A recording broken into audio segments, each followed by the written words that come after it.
Neslihan Atagul, një nga aktoret më të përfolura, të cilën disa e konsiderojnë një bukuri natyrale, ndërsa disa të tjerë e kritikojnë për tiparet e saj si jo harmonike me fytyrën. Këto kritika i merr veçanërisht nga fansat e Fahriye Evcen.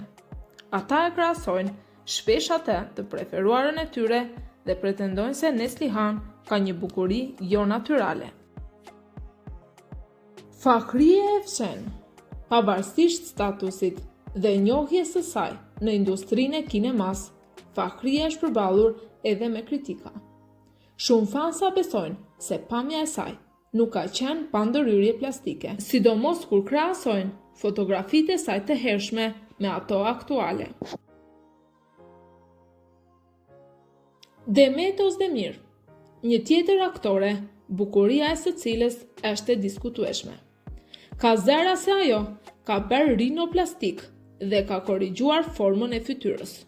Këto ndryshime, sipas disa fansave, e bën pamjen e saj më simpatike, por e privuan nga sharmi i saj natyral. Serenay Sarıkaya, aktoreja kryesore që luan në serialin Familja Ime, që transmetohet aktualisht në kanalin TV Klan. Pamja e së cilës është kritikuar shumë, ka marrë qortime se është shumë e hollë. Meryem Uzerli. Meryem akuzohet se është shumë fanse për procedurat kozmetike sipas kritikëve të saj. Aktoria shumë e dashur për publikun shqiptar, si e shan në serialin e Zel. Nga shumë shikues të serialeve turke e kritikojnë Cansu për pamjen e saj dhe e konsiderojnë atë të shëmtuar. Hilal Altimbilik.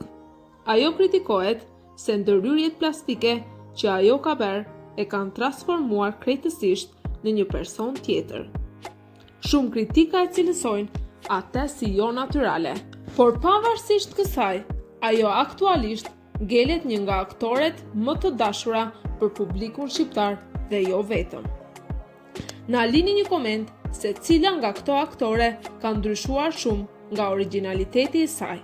Ne dëshirojmë të dimë mendimin tuaj.